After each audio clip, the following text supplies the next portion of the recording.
yeah. Dibby on the beat. Nigga, bakataye, pussy, katetale, sexy, j'étais bien en soirée. Salut Shaimi, comment vas-tu? Salut Jacques, ça va et toi? Ça va, merci. Déjà, merci de m'accueillir chez toi pour cette interview.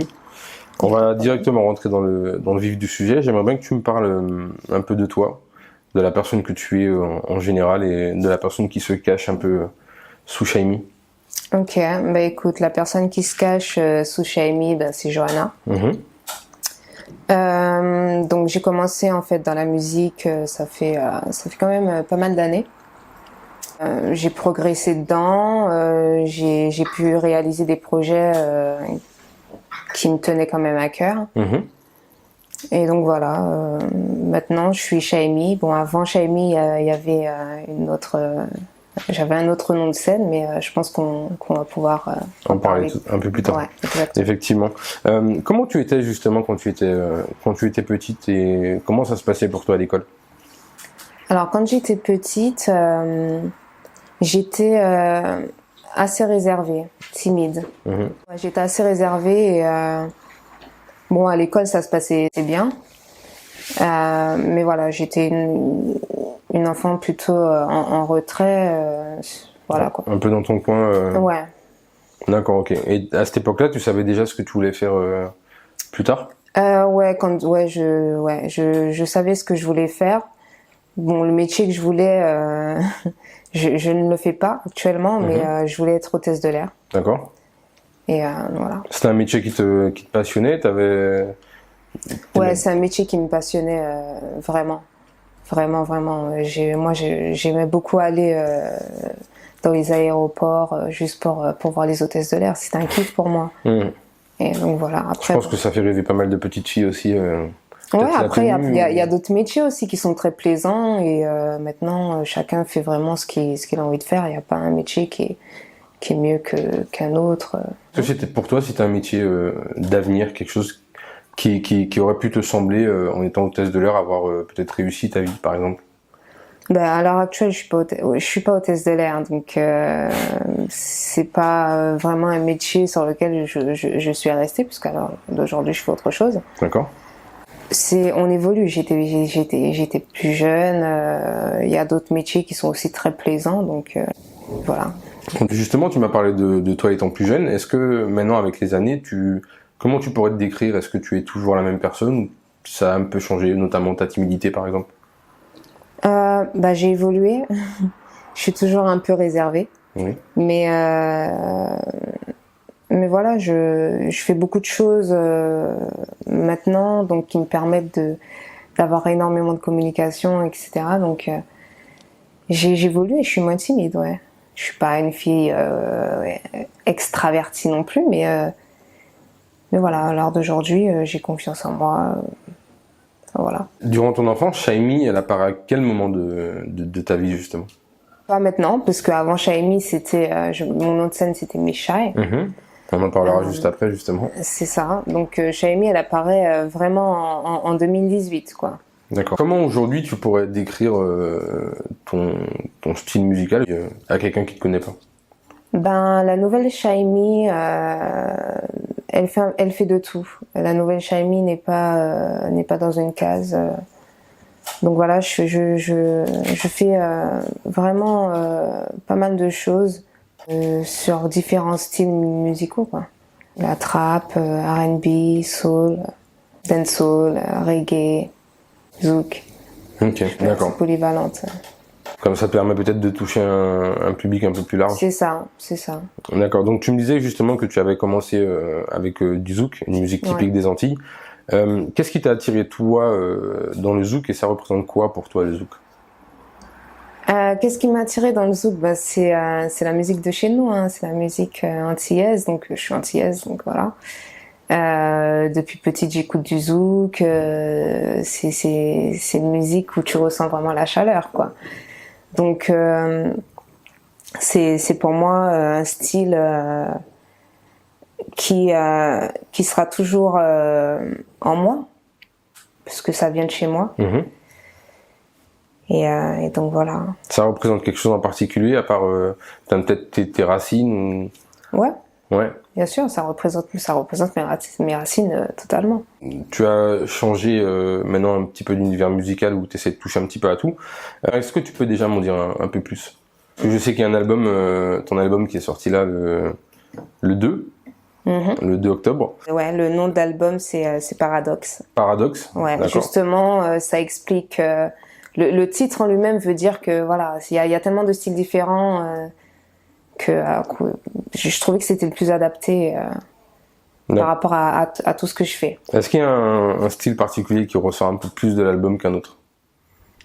Ouais, la trappe. La trappe? Il y a quelque chose qui t'attire en particulier dans la trappe? Ben moi, j'écoute beaucoup de musique US. Donc ouais, les tendances actuelles se dirigent plus vers le style trap R&B. Ouais, bien sûr. Et voilà, dans mon projet, en tout cas, on retrouve beaucoup de ce style-là. Il y a un artiste qui te fait peut-être rêver, qui est justement dans la trappe, qui t'a peut-être attiré vers ce style-là ou... Il y en a trop, il y a vraiment trop d'artistes, parce que j'écoute pas qu'une personne, enfin j'écoute plusieurs artistes et je pourrais pas vraiment donner un nom là actuellement. C'est peut-être la musique en général, la trappe en général. Ouais, quoi. voilà. Ok. Je t'ai demandé justement tout à l'heure à quel moment était venu Shymi dans ta vie. Comment t'es venu ton nom de scène? Pourquoi Shymi? Et qu'est-ce que ça évoque pour toi justement, Shymi? Alors, pourquoi Shymi? Alors déjà, c'était pas Shymi. Avant, c'était mon nom de scène, c'était Miss Shy. Et Shy qui en anglais veut dire un peu timide, réservé. Ouais, timide, ouais, exactement.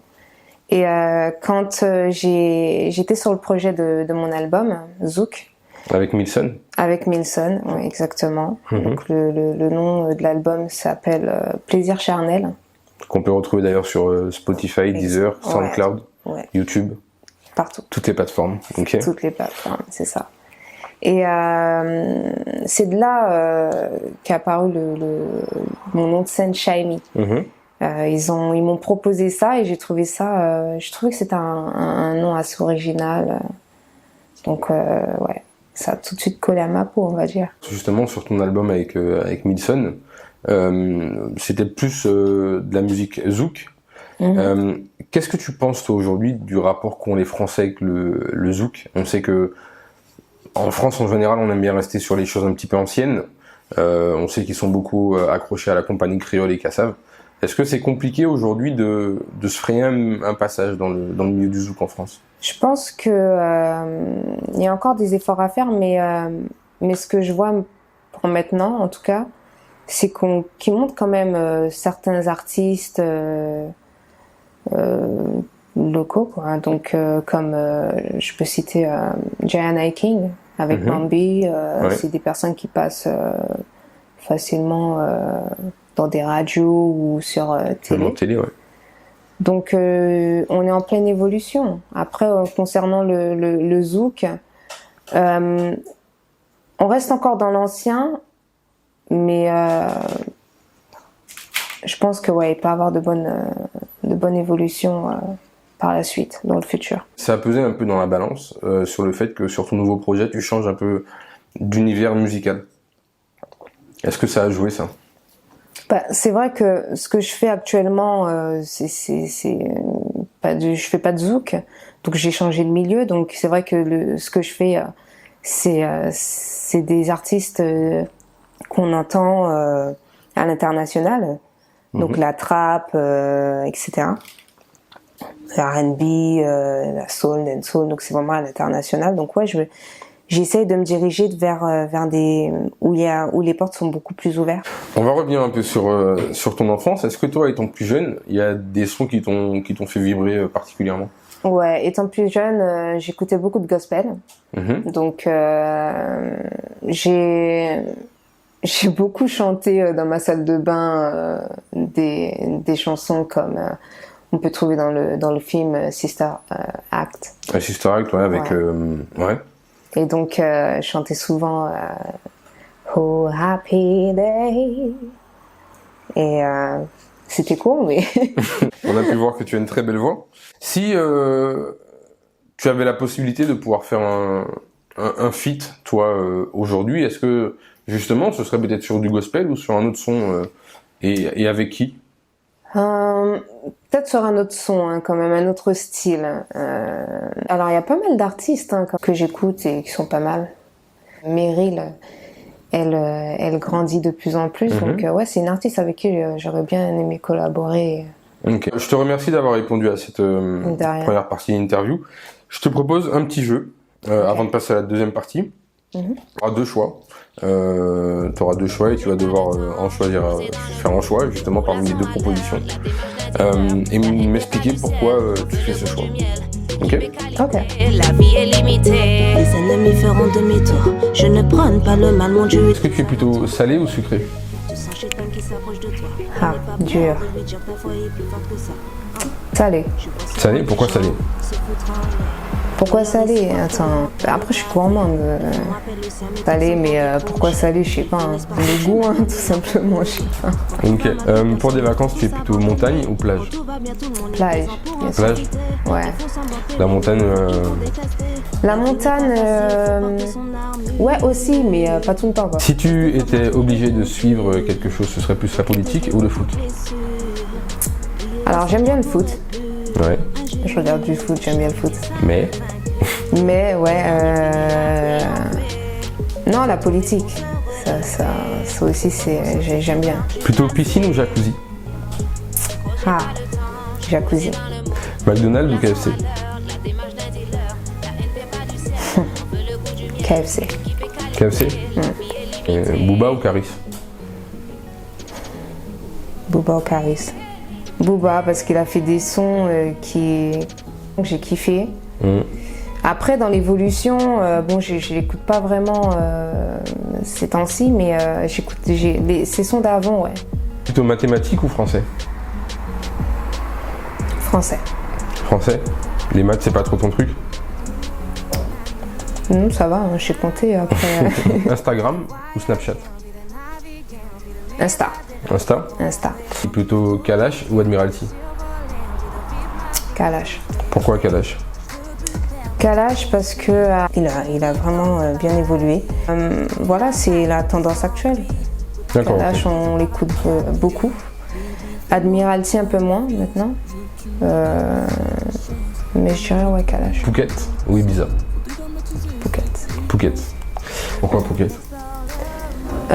La Thaïlande, je trouve que c'est beau, Enfin voilà, j'aime aussi les endroits qui sont un peu reposants, quoi, où on peut juste profiter de la nature. Pour finir, plutôt film ou série? Film. C'est moi quand je regarde je peux pas regarder une série. Enfin, je suis obligée de regarder tous les épisodes d'un coup. Soirée, quoi. Ouais, donc finalement, ça se finit en film. Je te parlais de film. Est-ce que toi, il y a un film dans ta jeunesse qui t'a marqué, que tu as peut-être regardé plusieurs fois et que tu pourrais peut-être même regarder encore aujourd'hui? Ouais. Alors, il y a un film que j'ai vraiment aimé, Save the Last Dance. Et c'est un film que je regardais à l'âge de 9 ans, 10 ans.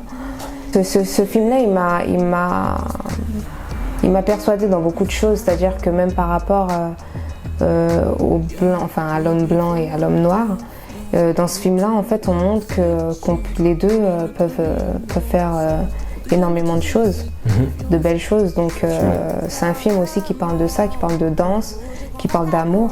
C'est une femme blanche avec un jeune afro-américain. Ils finissent par danser ensemble et voilà, on ressent vraiment qu'il y a de l'amour et par la suite ils restent ensemble, quoi. Donc c'est une belle histoire. Et je pense que c'est un film qui m'a beaucoup tenu à cœur en fait. Je te remercie beaucoup pour tes réponses. On va passer maintenant à la deuxième partie de l'interview. On va parler un petit peu plus de chez toi, de ton île, de la Martinique, de la Guadeloupe, des Antilles en général. Okay. Et également de l'actualité. Donc tout ce qui se passe en ce moment, d'une partie de ce qui se passe en ce moment, parce que c'est vrai que aujourd'hui c'est un peu compliqué ce qu'on vit avec le Covid-19. D'ailleurs au passage, sortez tous masqués, c'est très important. Ouais, et garder les distances, sécurité. Donc Chaimi, on se retrouve pour la deuxième partie de l'interview. On va commencer donc comme je t'avais dit avec les Antilles. Qui est pour toi aujourd'hui la référence musicale aux Antilles? Est-ce qu'il y a un chanteur en particulier? Un chanteur en particulier? Alors moi déjà, ce que j'écoute vraiment là ces temps-ci, c'est la jeune Meryl. Donc après, ça pourrait être ma tendance à moi. Après, la tendance des autres, bah, chacun écoute ce qu'il veut, hein, comme style. Mais pour moi, ce serait plus Meryl. Meryl. Est-ce qu'il y a des artistes que tu connais, des artistes antillais, qui, selon toi, comme Meryl par exemple, où tu m'en parlais là, mériteraient peut-être d'avoir un petit peu plus de visibilité ici en métropole? Écoute, y a tellement d'artistes qui restent dans l'ombre, donc les noms de scène sont cachés, quoi. Et alors qu'ils ont des talents incroyables. Parce que par exemple, moi, je pense tout de suite à Sahel, par exemple, qui a fait Sahel, oui, mais carton Sahel, gentil. moi, je l'entends à la radio, Sahel. Il y a d'autres artistes qui méritent. Il y a eu Cyril Sinélu qui a gagné la Star Academy en 2006 aussi. Oui. Alors lui, il a une super belle voix. On l'entend pas beaucoup, mais j'écoute encore du Sahel. Il a fait son dernier titre qui explose. Pour moi, c'est un titre qui est super beau. Et mais voilà, je reste convaincue qu'il y a encore d'autres artistes qui restent trop dans l'ombre, dont le nom de scène on n'entend pas souvent, donc et ces gens-là ont du talent. Donc on devrait entendre ces jeunes-là et ne pas les bloquer de façon à ce qu'ils puissent vivre de ce qu'ils aiment, quoi. Je t'ai demandé tout à l'heure la référence musicale pour toi aux Antilles. Ici, quand tu parles d'un chanteur antillais, on pense forcément à Kalash. Est-ce que pour toi, Kalash pourra apporter quelque chose à la jeunesse justement martiniquaise? On a vu, que tu m'en parlais encore tout à l'heure, qu'il a fait un son avec Titoff, Plus de Love, qui marche très très très bien. Exact. Qu'est-ce que tu penses que Kalash pourra apporter à la jeunesse antillaise justement qui veut se lancer dans la musique? Je pense qu'il redonne confiance à certains artistes. Il y en a beaucoup qui se lancent et qui réussissent. Je vois que voilà, il a pu collaborer avec Titoff. C'est vraiment une bonne opportunité pour montrer aux jeunes, voilà, de se lancer, de vraiment se lancer et de faire ce qu'ils aiment, quoi, tout simplement. Tu me parlais tout à l'heure de Meryl. Qu'est-ce que tu penses justement de sa musique à Meryl? Alors Meryl, je l'ai suivie dès son début. Donc elle avait fait, je crois qu'elle était plus dans le style zouk, un peu comme moi. Et puis après elle a eu son évolution. Et elle s'est plus dirigée maintenant vers la trap, R&B un peu. Et je trouve que c'est vraiment pas mal parce que elle a beaucoup plus de visibilité, donc elle réussit dans ce qu'elle veut faire. Et ce qui est bien, c'est qu'elle sait justement faire les choses elle-même. Donc c'est très bien de pouvoir faire plusieurs choses et se produire aussi soi-même. Donc je pense que ouais, ce qu'elle fait, c'est dans la bonne voie et elle évolue très très bien. Elle s'amuse, on a l'impression, sur un peu tout en fait. Elle chante facilement hein, sur de la R&B. Donc je pense que ça pourrait on pourrait former un bon duo. C'est vrai. Je te souhaite en tout cas un parcours similaire au sien. Quels sont pour toi les projets? Tu m'as dit que tu as un projet qui est sorti là il y a le 2 octobre. Le 2 octobre. Quels sont les projets à venir dans les semaines, dans les mois et dans les années à venir? Alors j'ai d'autres projets, donc partir aux États-Unis parce que j'avais un projet là-bas. Malheureusement avec le Covid, j'ai pas pu y aller. Mais j'ai d'autres projets à venir et que je laisse les gens découvriront par eux-mêmes et ils verront, voilà. Donc, de toute façon, après, ils pourront se tenir informés, notamment sur tes réseaux sociaux comme Instagram. Instagram, YouTube, après sur les plateformes. Est-ce qu'il y a un réseau sur lequel il faut te suivre pour être au courant des... On peut me suivre sur Insta. Donc Insta, donc mon nom d'Insta c'est Shymi Singer, Shymi-Singer. Sur Facebook, sur YouTube, puis sur d'autres plateformes en tapant Shymi. Puis voilà. Avec les projets que tu as sortis, tu vas forcément arriver à des concerts avec un petit peu plus de monde au fur et à mesure, un plus large public. Est-ce qu'il y a une salle toi qui te fait rêver en France? Une salle qui me fait rêver. Pour rester encore correcte, je dirais l'Olympia. L'Olympia? Après, il y a beaucoup plus grand, mais je dirais l'Olympia. En Martinique, il y a une salle qu'on appelle l'Atrium. L'Atrium. Est-ce que ce serait pour toi un palier de franchise si tu faisais cette salle-là? Est-ce que ça reste pour toi une salle mythique? Une salle à faire en tout cas? Oui, ça reste chez moi. C'est une salle qui est très importante, où on peut voir beaucoup d'artistes passer, et pas que des artistes hein, d'ailleurs. Il y a beaucoup, on est artiste dans plusieurs domaines, hein, pas que dans la musique. Et ouais, c'est une salle que j'aurais souhaité faire hein, et que je souhaite d'ailleurs parce que il y a encore de la vie à vivre, donc oui, pourquoi pas. La plus longue possible, j'espère. J'espère aussi. Toi justement qui as vécu en Martinique toute ton enfance, quels sont pour toi tes plus beaux souvenirs là-bas? Est-ce qu'il y a un souvenir qui ressort plus qu'un autre? J'ai vécu beaucoup de choses en Martinique, des choses très très bien, donc une seule chose en particulier, non, ce serait des choses. Ce serait des choses. Moi, j'aime ce que j'ai vécu en Martinique. Il y a plein de moments qui sont très enrichissants. Donc, pour moi, ce serait des choses. Mais après, la liste est longue. Est-ce qu'il y a un endroit là-bas en Martinique qui est incontournable à visiter? Est-ce que si tu as un ami qui va là-bas, tu lui conseillerais quoi? On va dire qu'il n'a pas beaucoup de temps et il doit visiter un endroit. Ce serait lequel? La montagne Pelée. La montagne Pelée? La montagne Pelée. Pourquoi la montagne Pelée? Ben, c'est un lieu typique. Il y a beaucoup de personnes qui y vont. On sait que les touristes se dirigent beaucoup vers la montagne Pelée parce que c'est un volcan. Donc je dirais la montagne Pelée. Après, il y a énormément d'endroits en Martinique qui sont bien à visiter.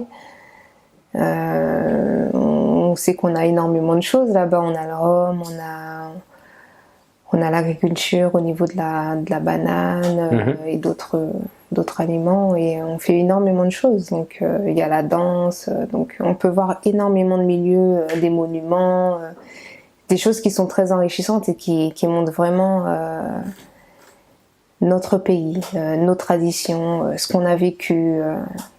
Voilà. Ben déjà, merci d'avoir répondu à ces questions concernant ton île. Tu parlais justement tout à l'heure des traditions comme les plantations de bananes, etc. C'est vrai qu'il y a toutes les bananeries et tout ça qu'on peut visiter, les romeries, également. Je vais te parler un petit peu. Ça, c'est pour les amateurs de rhum. C'est ça. Il y a d'ailleurs Joey Stark qui a fait une émission il y a quelques mois là-dessus. Il fait le tour des Antilles. Je sais pas si t'as vu. Ouais. Ça s'appelle La Route de la Soif et c'est super intéressant. On va maintenant parler un petit peu plus d'actualité. Je fais aussi la transition du coup par rapport aux Antilles parce que c'est aussi un problème un peu récurrent là-bas. On va parler des violences policières. Qu'est-ce que tu penses toi en tant qu'artiste afro de toutes ces violences policières, notamment envers les Noirs? Ben, on est en 2020.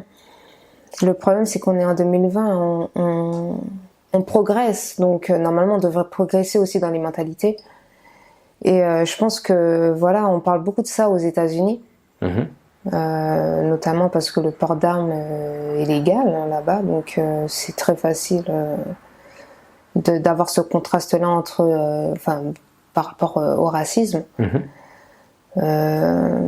Mais voilà, je pense qu'avec l'évolution, les années qui filent et qui défilent, on devrait penser autrement, quoi. On devrait plus s'unir et avancer ensemble que s'entretuer et créer des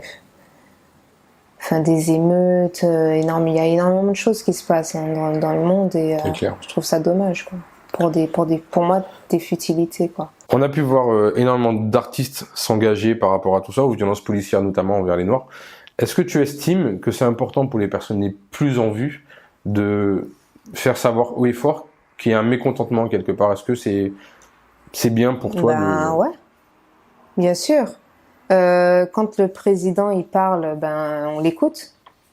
Donc pourquoi pas mettre en scène d'autres personnes qui ont aussi un autre poids. Donc je pense que oui, prendre des célébrités, ça fonctionne, hein, ça fonctionne. Ils peuvent passer un message. parce qu'ils passent déjà plein de messages par rapport à leur musique, donc pourquoi pas le faire par rapport à la politique et parler vraiment des choses qui se font dans la vraie vie, quoi. Pour finir, si tu étais présidente, Chaimi, et que tu pouvais faire 3 choix qui serviraient à la France, ce seraient lesquels? 3 choix. Déjà par rapport au logement, je pense que il faut permettre à beaucoup de Français d'avoir un toit. Il y a beaucoup, pour moi, c'est ce que je vois, il y a beaucoup de personnes à la rue. Je trouve que c'est pas normal, parce que Paris, ça représente, si je parle de la capitale de Paris, ça représente beaucoup, il y a beaucoup de touristes qui viennent ici, donc on a souvent à la télé les choses positives, mais on montre pas vraiment le contraste. C'est clair. Le côté un peu plus sombre.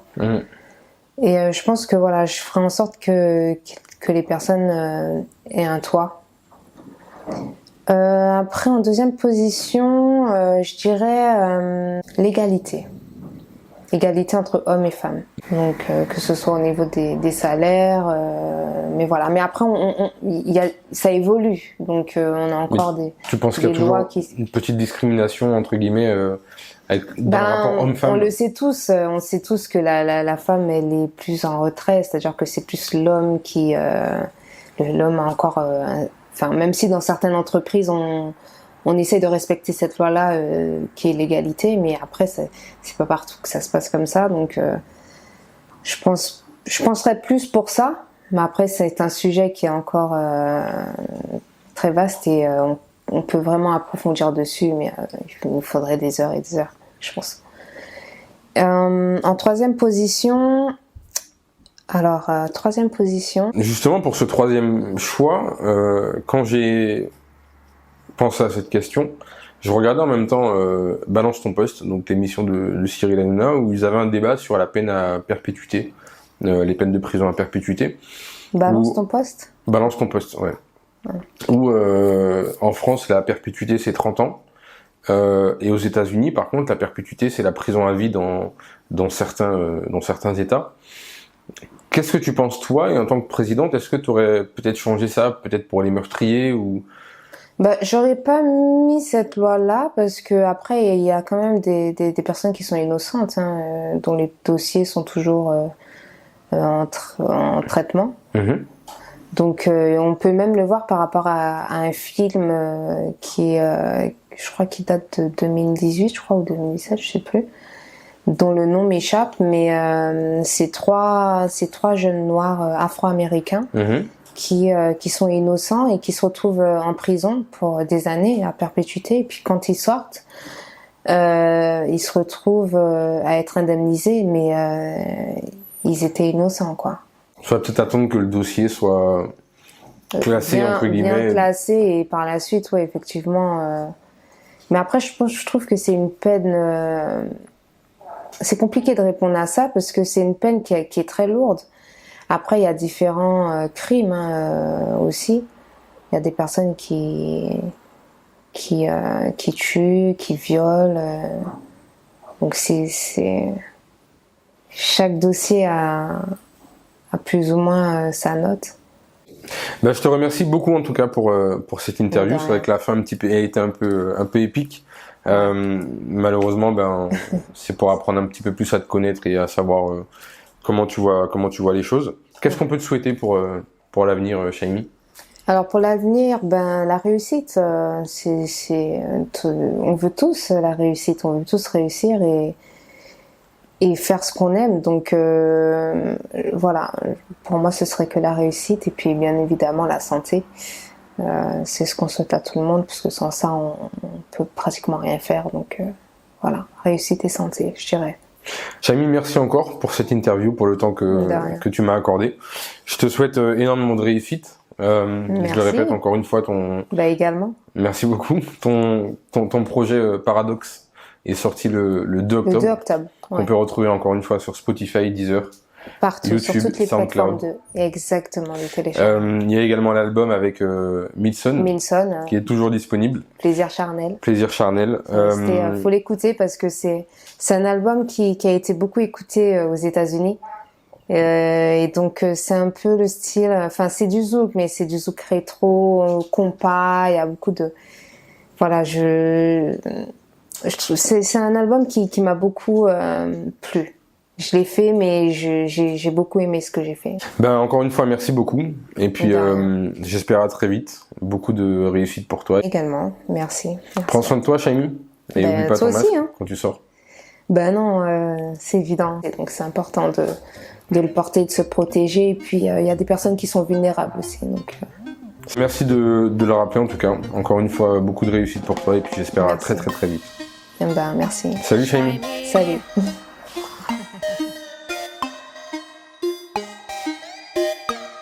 Listen. Wine a tambola, wine a tambola, wine a tambola, wine a tambola. Il est temps de s'ambiancer. Ce soir tout est permis, on a le pass. Il y a des sons, étant plus jeune, qui t'ont fait vite. Quand j'étais petite, j'écoutais beaucoup. Étant petite, du gospel. Tambola, wine a tambola, wine a tambola, wine a tambola, wine a tambola, wine a